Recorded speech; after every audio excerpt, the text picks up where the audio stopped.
Hi guys, so welcome to the 5,000 rounds test on a Vepr imported by the FIME group from Las Vegas or KVAR. This is the one and the same basically parent company.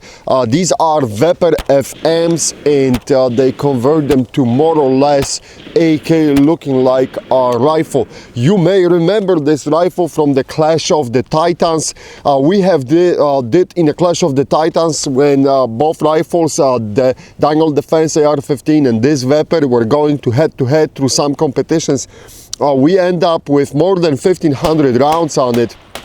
So basically I'm picking up from this pace. Today we did 1,000 rounds just on the Vepr. I decided to split them because it was really taking too long to film the one episode of the Clash of the Titans. So you're going to have right now the 5,000 rounds test finished on the Vepr exclusively, and then 5,000 rounds on the Daniel Defense.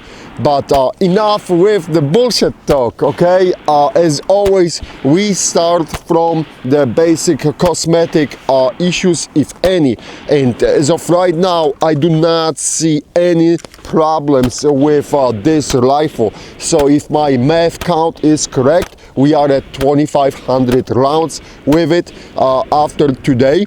I got on this rifle so-called our Molot Vepr annihilator package. You know, I'm not retarded, guys. I have those wrappers because I want to see what those wrappers can do. So it's a separate test running alongside the Vepr, but that's why that scope is partially wrapped.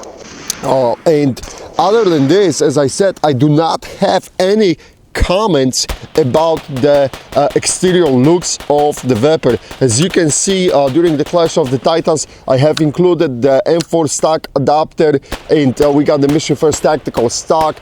This is a much more comfortable solution from what this Vepr ships with. It's a basic, very short stock. For me, that's a no-go. I prefer to have something for my long hands. I have also painted the furniture, so they ship that rifle only in the black furniture. So I painted the furniture, and then of course we have a Kyber Customs top handguard on the rifle, and the muzzle device from Definitive Arms, the Fighter 24.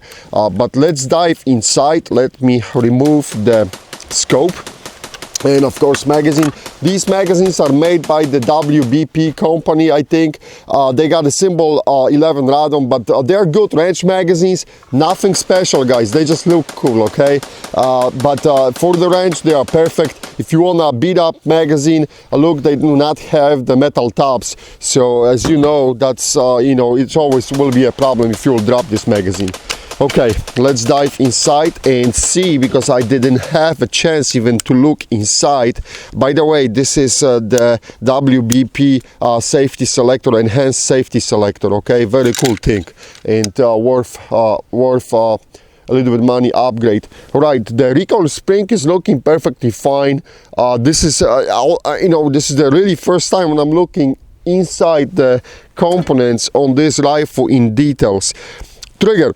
Guys, the trigger, it's a standard Arsenal trigger, and they do have this extremely stupid ledge on the plate for simulating the two-stage, okay?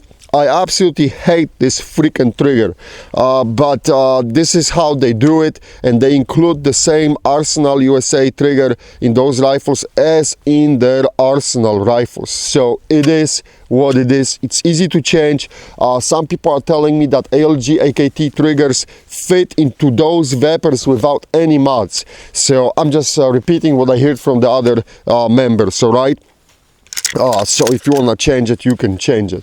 All right, let's see how we're doing. Let's start with the bolt carrier, all right, because the bolt carrier is where the money is. How we doing on the tail? Let me clean it with my gloves, and for the pictures I will hopefully clean it with some old t-shirt or something. Guys, the rear tail is looking absolutely perfect. This is how you want to have your tail looking like on the rifle. You know, there is really, I don't see the deformation, maybe just slight, maybe, but let's remember this is after 2500s, and it doesn't look like it's going to progress because it's absolutely nothing. This is, look, I got something, there you go. Let me wipe it off and we'll see. All right, so this is looking good. This is looking really good. I don't see anything in the rear. The channel is looking good too, and no deformations on the edges, and this is looking very good. There is a little wobbling on that piston head, but that's normal. Let me clean up the piston head, and this is looking good too. I don't see any deformations on the piston head, so this is good to go. Let's see the bolt. Okay, again, let me wipe it off a little bit from dirt and everything. And how we are looking on the end of the bolt. The firing pin is a spring-loaded firing pin. You know, I prefer to have a free-floating firing pins. Again, it is what it is. I'm not going to argue. This is the spring-loaded firing pin. So far, so good. It's working. Yeah, the finish is just gone from the bolt, but the locking lugs, everything's looking good. The extractor claw, perfectly fine. Let me push the firing pin to see if I have any deformations on the head. Nothing what I can tell. All is looking good. The bolt is looking good, guys. You can hardly tell. I mean, as I said, the whole finish is gone, but this is looking good. This is really looking good. All right, let's dive inside the Trunnion. There are some marks, but not like, you know, they are just from working parts. I really don't see any deformations, because this is what we're looking for. I don't see the deformations of it. Everything on the left side of the Trunnion is looking perfect. Let me blow this off. There was some dirt, but this is looking good, guys. The right side of the Trunnion is looking good too. And to be honest with you, the chamber is looking perfectly fine. And I don't see anything on the rivets. This is looking good. Let's have a look from the bottom of the Trunnion. Wow, this is looking very nice too. And the mag release catch, that cutout for the magazine, this is looking really nice, nicely done, clean cut, and the rifle is looking fine here, and inside the receiver everything is looking good as well. Wow, I mean, if this will continue to go like this, this is going to be probably the best looking rifle after you know, all that rounds count, but we still have a lot of rounds to go, so we will see. Let me lift. Of course, it's not going to go easy right now, but we'll use the retard strength combined with technology. So let me see if I can lift that lever. Of course I can. Pull it out. Let's see the gas tube. The gas tube is serialized. You can see the serial number. That's a nice touch. And nothing, no deformations. Pilot for you guys are nothing going on inside the gas tube. That's how we want to keep it. And gas block, let me see the gas block.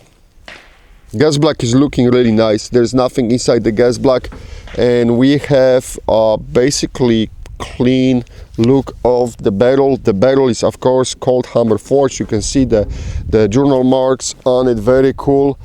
And the bunny ears on the front post. All is looking great. The rear post and the rear leaf is still holding up. This is the classical Vepr with the adjustments on the side, and this is looking good. The barrel pin is looking good as well.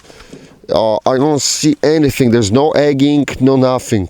All is looking good, guys. So far so good. Let me release the trigger to see the hook. Everything is, yep, this is looking good. There are some marks from working on it, but that's nothing. That's just like what you expect to have. And all the rivets, rear Trunnion, everything is looking nice, guys. So far so good. The rifle is looking very, very nice. You know, we'll do right now the head spacing test. So wait, don't go anywhere. We'll set up and we'll run the footage. And that's it for now. Stay tuned to the head spacing check. Thanks for watching. Okay, let's see what this Vepr can do after 2500 rounds. Let's go. The no-go gauge is set in. Lift off. And it's impossible to close it. Let me pull it again and try it. Absolutely beautiful. This is how you want it. nothing. The Vepr lives for another 1,000 rounds.